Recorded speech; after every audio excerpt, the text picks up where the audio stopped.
ये विदय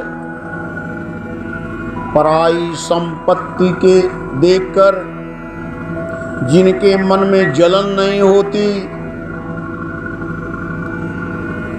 जो सत्य पुरुष हैं और ग्राम्य विषय भोगों से दूर रहते हैं, जो सब जनों को जय अभय करते तथा आत्मवर्त को सुनते हैं, जिनमें श्रद्धा और शांति विद्यमान है, जो स्वयं आदर नहीं चाहते, जो स्वयं आदर नहीं चाहते। बड़ी खूबी है। आदर तो सभी लोग चाहते हैं ना, तुरंत विदे के जाते हैं, अरे बहुत बड़ा अपमान किया है। जो आदर स्वयं नहीं चाहते, ये विदय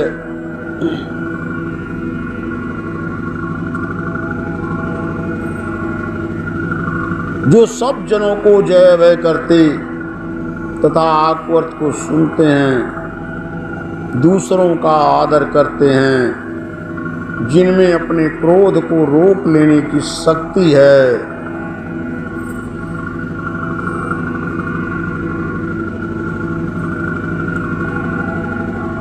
जो दूसरे का क्रोध शांत कर देते हैं और कभी किसी पर क्रोध नहीं करते, जो स्वाद के लिए नहीं जीवन की रक्षा के लिए भोजन करते हैं, विषय वासना की तृप्ति के लिए नहीं, संतान की इच्छा से मैथुन में प्रवृत्त होते हैं, जो सत्यवाद बताने के लिए ही बोलते हैं और संपूर्ण प्राणियों के अधीश्वर अर्धनारीश्वर प्रकृति की आदेश का पालन करते हैं, वे दुष्कर दुखों से भी पार हो जाते हैं। महावैर शंकर साहब का शरण लेने वाले अभ्युदय सभी दुखों से मुक्त हो जाते हैं, इसमें संदेह के लिए गुंजाइश नहीं है। और तो क्या, यह प्रसंग भी दुखों से मुक्त करने वाला है। जो लोग इसे पढ़ते या वक्ताओं के मुख से सुनते हैं, वे दुखों से छूटकर आनंद व अमन लोक का हकदार होते हैं। ये अभ्युदय, तू जिस जंगल में आकर अपने लक्ष्य का अध्ययन कर रहा है, वनशक्ति ने कहा, इसी जंगल में एक सियार,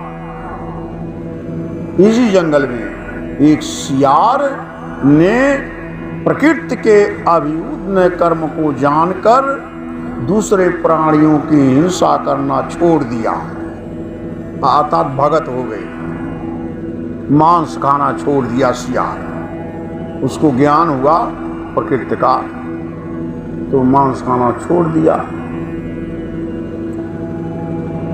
पहले जो किया था हिंसा, सियार जो पहले हिंसा किया था, उस कर्म को याद आने से सियार को बड़ा खेद और अफसोस हुआ। यार, अनजाने में तमाम लोगों को मैंने मार करके उसका मांस खा लिया। खेद और अफसोस सियार को, उस कर्म को याद आने से सियार को अफसोस हुआ और वह अपने संकल्प का दृढ़ता पूर्वक पालन करने लगा कि अब इसके बाद हम किसी का हत्या नहीं करेंगे और न ही मांस हम खाएंगे। दिन रात में एक बार निश्चित समय पर भोजन करता, वह भी पेड़ों से अपने आप गिरे हुए फलों का। उसने शमशान भूमि में ही रहना पसंद किया और रहने के लिए वो शमशान भूमि में ही रहता था। लेकिन पेड़ों से जो फल नीचे गिरते थे अब वो फल खा करके अपना जीवन यापन करने लगा। सियार का इस प्रकार पवित्र आचार विचार से रहना उसके जात परिवार को अच्छा नहीं लगा, और जितने सियार थे उनको वो बातें अच्छा नहीं लगा। तमाम लोग कहने लगे, अरे यार तुझे क्या हो गया, अरे बता, हमारी बिरादरी का हो करके तू माला पहन के घूम रहा है, हमारी बिरादरी में कोई माला पहना है क्या? देख तमाम हमारी सियार बिरादरी है ये सियार बिरादरी है जो शराब पीता है, मांस खाता है। क्या है? लोग कह रहे हैं क्या हो गया तुझे? उसके लिए वह बर्दाश्त के बाहर की बात हो गई, इसलिए वह प्रेम व विनय भरी बातें सुनाकर उसकी बुद्धि को चलायमान करने लगे। बिरादरी वाले, ये विदय इसी का नाम है बिरादरी। जब कोई गड्ढे से कुएं से एक बार निकलता है तो ये बिरादरी उसका टांग खींच करके उसी गड्ढे में खींचती है। अरे यार तू कहाँ जा रहा है? मेरी बिरादरी जहाँ है वहीं तुझे रहना चाहिए। सियार ने कहा, भाई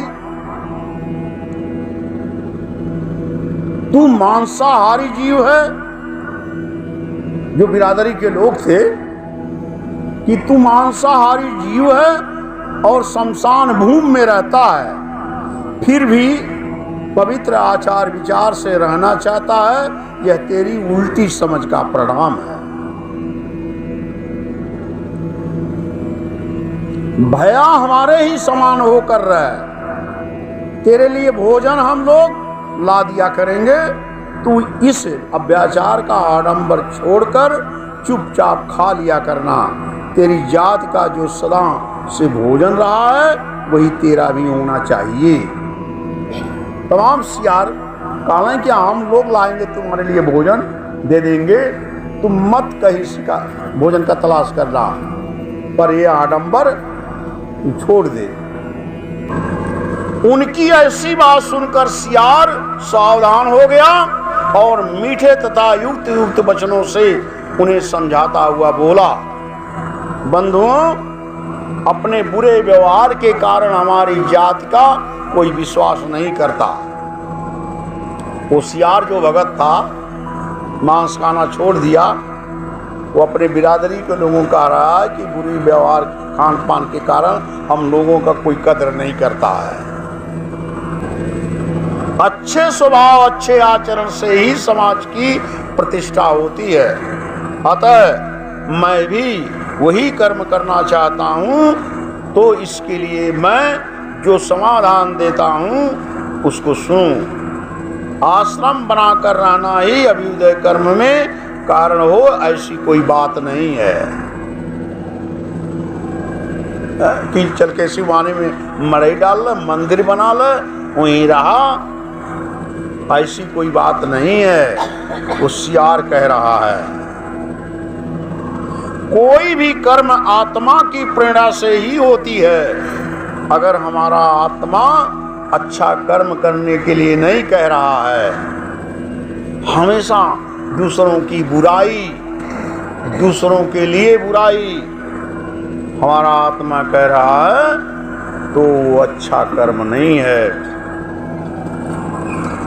आश्रम में रहकर ही कोई किसी निर्जीव की हत्या करे तो क्या उसे पाप नहीं लगेगा? सियार सवाल किया कि आश्रम में, मंदिर में, गुरुद्वारा में, मस्जिद में रहकर कोई मौला, पुजारी, पंडा हत्या करे तो क्या पाप नहीं लगेगा? लगेगा। तुम लोगों की जीविका संतोष से पूर्ण निंदनीय अभ्युदय कर्म की हानि के कारण दूषित तथा इस लोक और परलोक में अनिष्ट फल देने वाली है, इसलिए मैं उसे पसंद नहीं करता। सियार कहा कि जो भोजन करने से हमारा लोक परलोक, जो कर्म करने से हमारा लोक परलोक ध्वस्त हो, वह कर्म हम क्यों करें? वह भोजन क्यों करें? वो दिखावे का कपड़ा क्यों पहने है, इसलिए मैं उसे पसंद नहीं करता। सियार के इस आचार विचार की चर्चा चारों ओर फैल गई पूरे जंगल में। महाशक्ति ने कहा, ये बालक, तदंतर एक व्याघ्र, एक शेर बाघ है, ने स्वयं आकर उसका विशेष सम्मान किया। जब वो शेर, जंगल का राजा को पता लगा ये तो मांसाहारी नहीं है, बड़ा अच्छा विचार है इसका, तो वो आ करके शेर सियार से मिला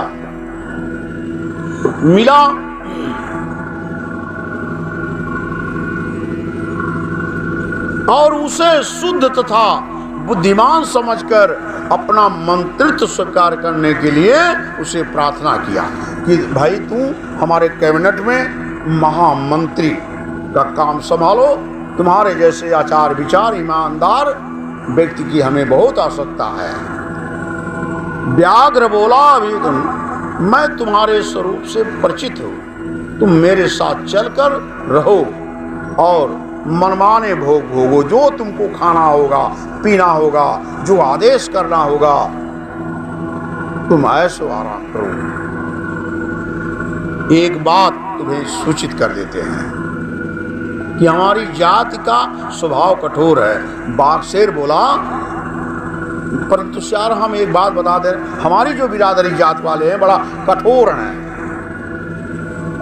वह दुनिया जानती है। यदि तुम कोमलता पूर्वक व्यवहार करते हुए मेरे हित साधन में लगे रहोगे तो तुम्हारा भी भला होगा।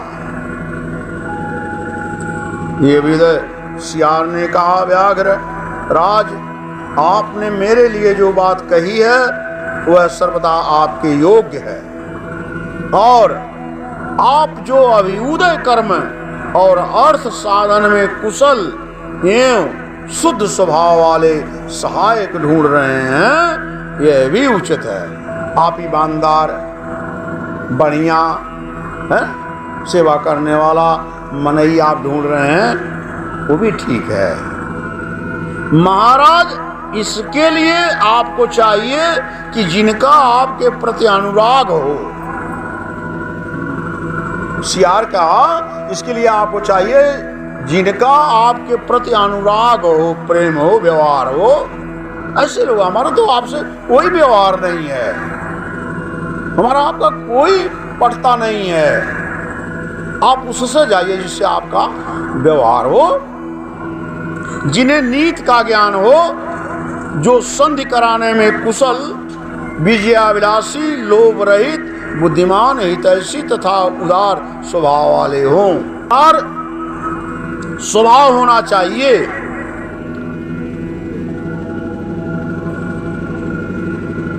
अभयदानी के समान, उनका आदर करें। आप मेरे लिए जो सुविधाएं दे रहे हैं उनकी मुझे इच्छा नहीं है। सियार कहा, जो आप हमको सुविधाएं दे रहे हैं ये हमारी इच्छा नहीं है, भाई आप क्यों देंगे?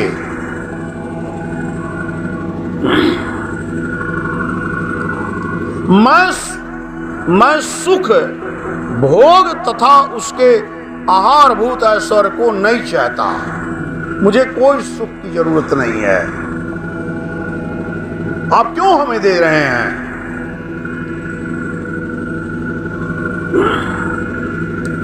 आपके पुराने नौकरों के साथ मेरा स्वभाव भी नहीं मिलेगा। पहले के जो आपके नौकर बाटे हम चली जो तो स्वभाव है नहीं मिली, हमारी बात ही नहीं कोई सुनेगा। वे दुष्ट प्रवृत्ति के जीव हैं, आपको मेरे विरुद्ध भड़काया करेंगे। उनका प्रताप बढ़ा हुआ है, वो पहले से दबदबा बना के रखे हैं, उनको मेरे अधीन होकर रहना अच्छा नहीं मालूम होगा। यही प्रवृत्ति है। जब आपको कोई कहीं ले जाए तो आप भी इस बात पर ध्यान दें कि जहां हम ठहरने वाले हैं क्या वहां हमको सम्मान मिलेगा। इधर मेरा स्वभाव भी कुछ विलक्षण है, मैं ऐसे योगियों पर भी कठोरता का बर्ताव नहीं करता, दूर तक की बात सोचता हूँ। मेरा उत्साह कभी कम नहीं होता, मुझ में बल की मात्रा भी अधिक है। मैं स्वयं कृतार्थ हूँ और प्रत्येक कार्य सफलता के साथ करता हूँ। मैं स्वयं कृतार्थ हूँ, हर काम में मैं सफलता पूर्वक काम करता हूँ। किसी की सेवा टहलका तो मुझे बिल्कुल ज्ञान नहीं है। किसी की बेगारी करना, टहलका करना, सेवा करना बिल्कुल ज्ञान नहीं है।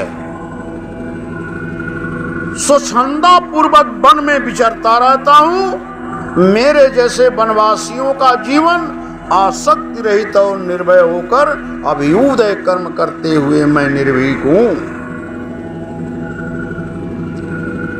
एक जगह पर खट के पानी मिलता हो और दूसरी जगह भय देने वाला स्वादिष्ट अन्न प्राप्त होता है। जहां कोई भय नहीं है, इन दोनों को विचार करके देखता हूं तो मुझे वही सुख जान पड़ता है जहां कोई भय नहीं है। जहां भय न हो वही सुख है। और अगर भय है, चाहे जितना स्वादिष्ट भोजन मिलता हो, वो सुखी नहीं है, वो दुखी है। ये विदय राजा के पास रहने में सदा भय ही है। राजसेवकों में से जितने लोग दूसरों के लगाए हुए झूठे कलंक के कारण राजा के हाथ से मारे गए हैं, उतने सच्चे अपराधों के कारण नहीं। झूठे अपराधों के कारण लोग कहते हैं कि ऐसा बहुत बड़ा बेईमान बा, बड़ा झूठ, बड़ा चोर बा और बलात्कारी बा, तो राजा उसकी हत्या कर देता है, दंड देता है। तो सियार वही कहता है कि उतने सच्चे अपराधों के कारण नहीं मारे गए हैं। व्याघ्र राज यदि मुझसे मंत्रित्व का कार्य लेना ही है तो मैं आपसे एक शर्त कराना चाहता हूं। उसी के अनुसार आपको मेरे साथ बर्ताव करना पड़ेगा। मेरे आत्मीय व्यक्तियों का आप सम्मान करें, यानी हमारे रिश्तेदार हमको पूछते हुए कोई आवे तो उसका आप सम्मान करें। उनकी हित कारणी बातें सुने, उनकी भी जो बात है, शिकायत है, उसको भी सुने। मैं आपके दूसरे मंत्रियों के साथ कभी परामर्श नहीं करूंगा। जितने आपके राज में मंत्री हैं, हम उनसे बिल्कुल बातचीत नहीं रखेंगे। अगर ये सब शर्त मंजूर हो तो हम तैयार हो सकते हैं। उनकी हित एकांत में सिर्फ आपके साथ अकेला ही मिलूंगा और आपके हित की बातें बताया करूंगा। आप भी अपने जाति भाइयों के कामों में मुझसे हिताहित की बात न पूछिएगा। जहां आपके बिरादरी शेर हो वहां हमको बुलवा करके हमसे कुछ बात मत करिएगा, मत पूछिएगा। मुझसे सलाह करने के बाद यदि आपके पहले के मंत्रियों की भूल भी साबित हो तो उन्हें प्राणदंड न दीजिएगा तथा कभी क्रोध में आकर मेरे आत्मीय जनों पर भी प्रहार न कीजिएगा। मान रहे हैं कहकर सियार का बड़ा आदर किया। सियार भी उनका मंत्री होना स्वीकार कर लिया। फिर तो उसका बड़ा स्वागत सत्कार होने लगा। प्रत्येक कार्य में उसकी प्रशंसा होने लगी। यह सब देख सुनकर पहले के सेवक और मंत्री जल भून गए। अरे अभी 2 दिन से आया है और दमादेक, लेकिन इसका खातिर हो रहा है। हम लोग बरसों से बैठे हुए हैं, कोई हमको सम्मान नहीं देता है। इसलिए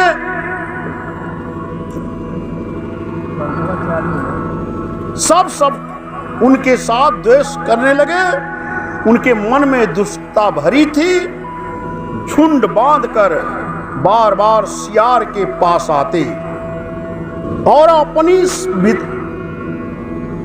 मित्रता जताते हुए उसको समझा बुझाकर अपने ही समान दोषी बनाने की कोशिश करते थे कि जैसे हम हैं ऐसे तुम भी रहो।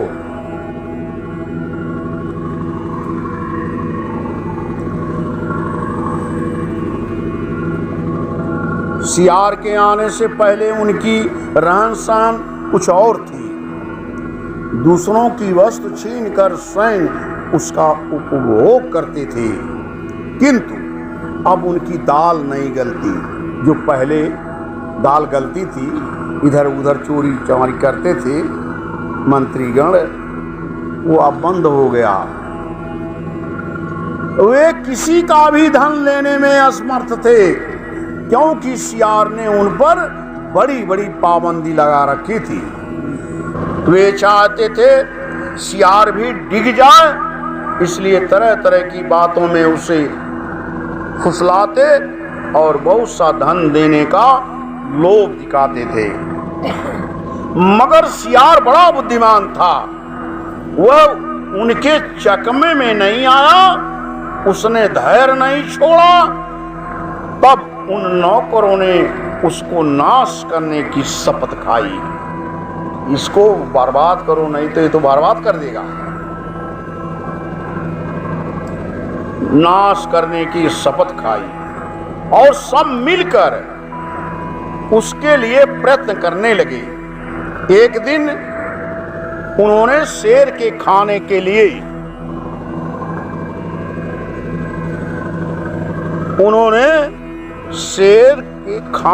लिए जो मांस तैयार करके रखा गया था, जो शेर मांस रोज खाता था, उसे उसके स्थान से चुरा लिया गया। शेर का भोजन लोग चुरा लिए और सियार की माद में ले जाकर रख दिया। सारे लोग शेर का भोजन सियार की माद में ले जाकर रख दिए।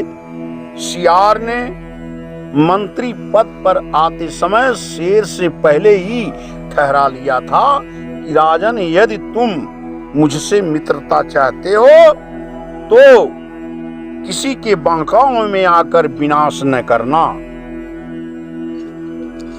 उधर शेर को जब भूख लगी और वह भोजन के लिए उठा तो उसके खाने के लिए रखा हुआ मांस नहीं दिखाई पड़ा। शेर ने चोर का पता लगाने के लिए नौकरों को आज्ञा दे दिया। तब जिनकी यह करतूत थी, उन्हीं लोगों ने शेर से उस मां के बारे में बताया। महाराज, आपको बड़ा बुद्धिमान और पंडित मानने वाला सियार महोदय ने ही आपके मांस का चोरी किया है। उसके माद में आपका भोजन मिला है। सियार की यह चपलता सुनकर शेर गुस्से से भर गया। अरे, उसकी हिम्मत कैसे हुई हमारा भोजन चुराने की। और सियार को मार डालने का विचार करने लगा। उस समय सियार को प्रतिकूल कुछ कहने का मौका देकर पहले के मंत्री लोग शेर से कहने लगे, राजन, वह तो बातों से ही अभी उधर बना हुआ है, पंडित बना हुआ है, स्वभाव का बड़ा कुटिल है,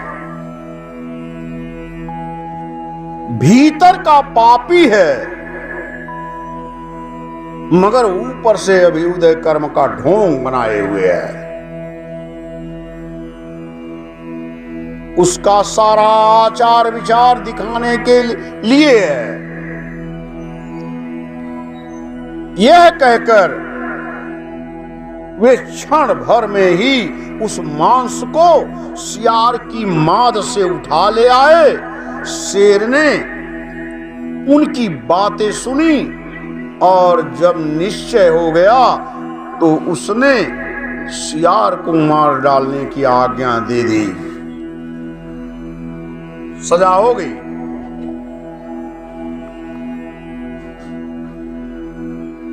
महाशक्ति वनशक्ति ने कहा, हे राजपूत विदन, शेर की यह बात जब उसकी मां, शेर की मां, यह बात जब उसकी मां सुनी, शेर की मां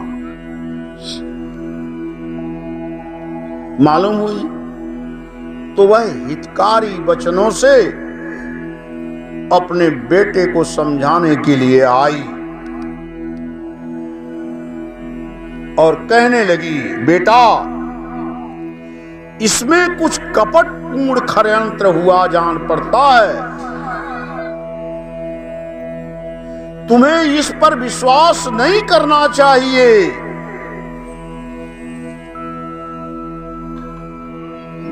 काम में लाग डांट हो जाने से जिनके मन में असहयोग अर्थात पाप होता है, काम का लाग डांट होने से जिनके मन में पाप होता है,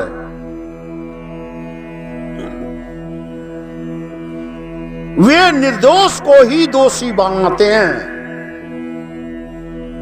लाग डांट में लोग निर्दोष को ही दोषी बनाते हैं। किसी को अपने से ऊंची अवस्था में देखकर अक्सर लोगों को ईर्ष्या हो जाया करती है। वह दूसरों की उन्नत नहीं देख सकते। कोई कितना ही शुद्ध क्यों न हो, उस पर भी दोष लगा ही देते हैं। लोभी शुद्ध स्वभाव वाले व्यक्तियों से और आलसी मेहनत कशों से द्वेष करते हैं। ये शेर की मां शेर को आगाह कर रही है कि तुझे उस पर विश्वास नहीं करना चाहिए। इसी प्रकार मूर्ख लोग अभय पंडितों से, विद्वानों से भी कितने ही ऐसे अविवेकी लोभी और कपटी होते हैं। जो महावय शंकर के समान बुद्धि रखने वाले निर्दोषी व्यक्तियों में भी दोष निकाला करते हैं। एक और जब घर में सुनसान था, शेर की मां कही, एक तरफ घर में सुनसान था, उस समय तुम्हारे मांस की चोरी हुई है, जब वो था ही नहीं घर में। दूसरी ओर एक व्यक्ति ऐसा है जो देने पर भी नहीं लेना चाहता, यानी मांस वो खाता ही नहीं, तो मांस की चोरी क्यों करेगा?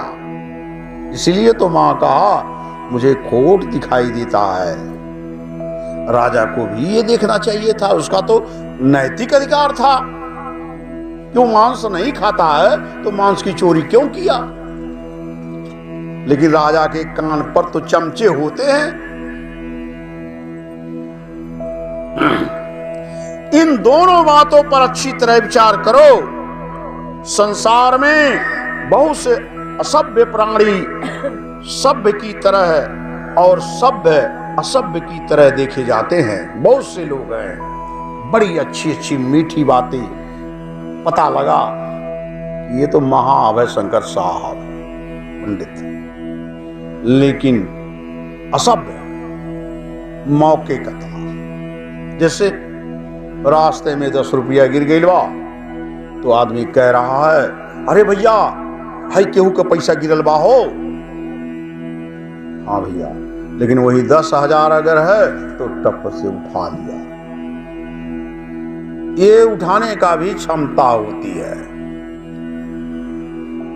एक और जब घर में सुनसान था, उस समय तुम्हारे मांस की चोरी हुई है। दूसरी ओर एक व्यक्ति ऐसा है जो देने पर भी नहीं लेना चाहता। इन दोनों बातों पर अच्छी तरह विचार करो। संसार में बहुत से लोग असभ्य प्राणी सभ्य की तरह और सभ्य असभ्य की तरह देखे जाते हैं। इस प्रकार उनमें अनेकों भाव दृष्टिगोचर होते हैं। अतः उनकी परीक्षा कर लेना उचित है। आकाश अवधि कढ़ाई के समान और जुगनू अग्नि के समान दिखाई देते हैं, किंतु न आकाश में कढ़ाई है और न जुगनू में आग ही है। इसलिए सामने दिखाई देती हुई वस्तु की भी जांच कर लेनी चाहिए। भले सामने दिखाई दे रहा है, फिर भी जांच कर लेना चाहिए। ये विदय जो जांचने बूझने के बाद किसी विषय में अपना विचार प्रकट करता है, उसे पीछे पछतावा नहीं होता। और राजा के लिए किसी को मरवा डालना कठिन काम नहीं है, मगर इससे उसकी बड़ाई नहीं होती। शक्तिशाली पुरुष में यदि क्षमा हो तो उसकी प्रशंसा की जाती है, इसी से उसका यश बढ़ता है। बेटा सोचो तो, तुमने स्वयं ही सियार को मंत्री के आसन पर बैठाया है और तुम्हारे सामंतों में भी इसकी ख्याति बढ़ गई है। ऐसा सुपात्र मंत्री बड़ी मुश्किल से मिलता है। यह तुम्हारा बड़ा हितैषी है, इसलिए तुम्हें इसकी रक्षा करनी चाहिए। जो दूसरों के मिथ्या कलंक लगाने पर निर्दोष को भी अपराधी मानकर दंड देता है, वह राजा दुष्ट मंत्रियों के हाथ रहने के कारण शीघ्र ही मौत के मुख में पड़ता है। ये राष्ट्रकूट अभिधान महाशक्ति ने कहा, शेर की माता इस प्रकार आदेश दे रही थी कि उस शत्रु समूह के भीतर से अभ्युक्त कर्मात्मा जीव शेर के पास आया। वह सियार का जासूस था। वह सियार जब बाहर गया था तो अपना एक जासूस छोड़ गया था, और वो जासूस को जानकारी था कि शेर का भोजन सियार के माद में कौन रखा है। ये विदय, ये है ना, यही जीवन है मनुष्य का।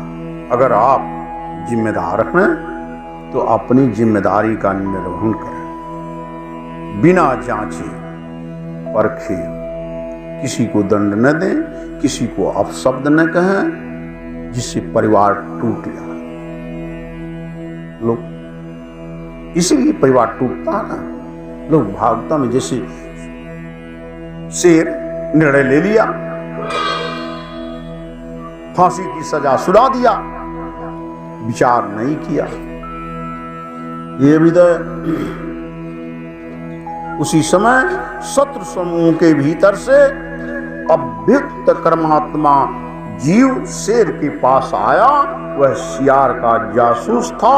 उसने जिस प्रकार यह कपट लीला की गई थी उसका भंडाफोड़ कर दिया। इससे सियार की सच्ची रिश्ता का पता चल गया और उसने मंत्री का सत्कार करके उसको इस अभियोग से मुक्त कर दिया तथा अत्यंत स्नेह के साथ उसे बारंबार गले से लगाया। शेर घड़ी घड़ी शेर सियार को गले लगा रहा था। सियार नीति अभ्यास का ज्ञाता था। उसने शेर की आज्ञा लेकर आत्महत्या करने का विचार किया। कि नहीं भैया, अब हमारा तुम्हारे साथ कोई व्यवहार नहीं है, कोई रिश्ता नहीं है। शेर ने उसे इस कार्य से रोका और उसका भली भांति आदर सत्कार किया। शेर रोक रहा, नहीं भाई तू आत्महत्या मत करना। और उस समय स्नेह के कारण उसका चित्त विकल हो रहा था कि बहुत बड़ी मुझसे गलती हुई कि मैंने फांसी का सजा सुना दिया। ये हृदय मालिक की यह अवस्था देख सियार का भी गला भर आया। वह उसे अभियुक्त न कह के गदगद कंठ से बोला, राजन, पहले तो मुझे आपने सम्मान दिया और पीछे अपमानित कर दिया, शत्रु की ही भांति पहुंचा दिया।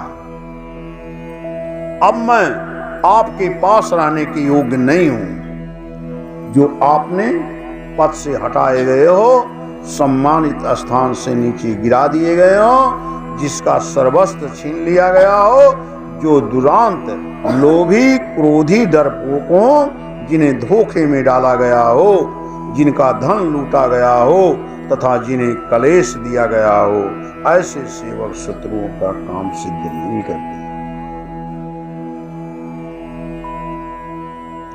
आपने परीक्षा योग समझकर मुझे मंत्री के आसन पर बैठाया था और फिर अपनी की हुई प्रतिज्ञा को तोड़कर मेरा अपमान किया है। ऐसी दृश्य में अब आपका मुझ पर विश्वास नहीं रहेगा और मैं भी आप पर विश्वास न होने से संशय में रहूंगा। आप मुझ पर संदेह करेंगे और मैं सदा आपसे डरता रहूंगा। इधर दूसरों के दोष ढूंढने वाले आपके भृत्य माने सहयोगी लोग भी मौजूद हैं। ये विदय इनका मुझे तनिक भी स्नेह नहीं है तथा इन्हें संतुष्ट रखना भी मेरे लिए बहुत कठिन है। प्रेम का बंधन जब एक बार टूट जाता है तो उसका जुड़ना मुश्किल हो जाता है और जो जुड़ा हुआ होता वह बड़ी कठिनाई से टूटता है, किंतु जो बारंबार टूटता है और जुड़ता रहता है उसमें स्नेह नहीं होता। इस प्रकार अभ्यास्त्र नीति तथा युक्तियों से युक्त सांत्वना पूर्ण वचन कहकर सियार ने शेर को प्रसन्न किया, फिर स्वयं वन में चला गया। वह बड़ा अव्यक्ता था। शेर की अनुनय विनय न मानकर मृत तन्न अभिऊदन कर्म करके अमन लोक का अधिकारी बन गया। ये बालक, तू अपना काम शुरू करो। महाशक्ति ने कहा, ये राजपुत अभिऊदन, तू अपने धनुष पर बाण रख, सैनिक विद्या दन कर मैं प्रस्थान करती हूँ। जय